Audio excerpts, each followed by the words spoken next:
বুদ্ধিজীবী দিবস।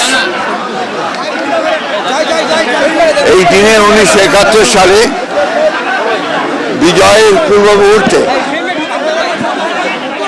পাক হানাদার বাহিনীর সহযোগীরা তারা বাংলাদেশের কথিত যশা সাংবাদিক, বুদ্ধিজীবী, অধ্যাপক, বৈজ্ঞানিক এবং সুশীল সমাজের বিশিষ্ট ব্যক্তিবর্গকে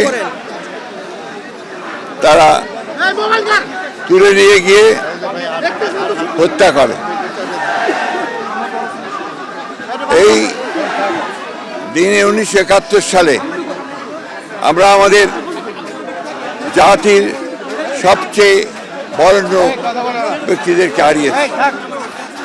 আমরা বাংলাদেশ জাতীয়তাবাদী দলের পক্ষ থেকে, দলের চেয়ারপারসন দেশনেত্রী বেগম খালেদা জিয়ার পক্ষ থেকে, ভারপ্রাপ্ত চেয়ারম্যান জনাব তারেক রহমানের পক্ষ থেকে আজ আমরা সবাই মিলে, নেতৃবৃন্দ সবাই মিলে এসে আমরা এখানে শ্রদ্ধা নিবেদন করেছি এবং শহীদ বুদ্ধিজীবীদের আত্মার মাগফিরাত কামনা করেছি এবং আবারও জাতির সঙ্গে সঙ্গে আমরা সবাই তাদের প্রতি শ্রদ্ধা জানিয়েছি। আজকের এই দিনটি আমরা শপথ গ্রহণ করেছি যে বাংলাদেশের মানুষ যে কারণ 1971 সালে স্বাধীনতা যুদ্ধ করেছিল, একটা স্বাধীন গণতান্ত্রিক একটি সমৃদ্ধ বাংলাদেশ নির্মাণের জন্যে শহীদ প্রেসিডেন্ট জিয়াউর রহমানের মুক্তিযুদ্ধের ঘোষণার মধ্য দিয়ে সেই double million offer Walton fridge কিনে পেতে পারেন 20 লক্ষ টাকা, রয়েছে কোটি কোটি টাকার নিশ্চিত উপহার।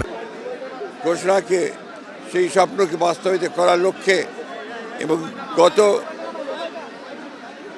5ই আগস্ট, জুলাই আগস্টের ছাত্রগণ অভ্যুত্থানের মধ্য দিয়ে ফ্যাসিস্ট শক্তিকে পরাজিত করে নতুন সুযোগ সৃষ্টি করেছি।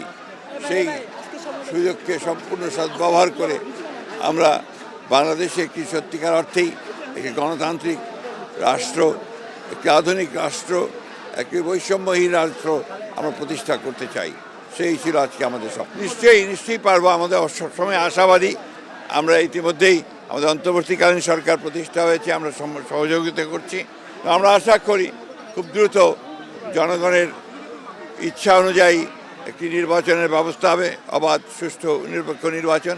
নির্বাচনের মধ্য দিয়ে জনগণ তাদের প্রতিনিধি নির্বাচন করার সুযোগ পাবেন, পার্লামেন্ট গঠন করার সুযোগ পাবেন, সরকার গঠন করবার সুযোগ পাবেন।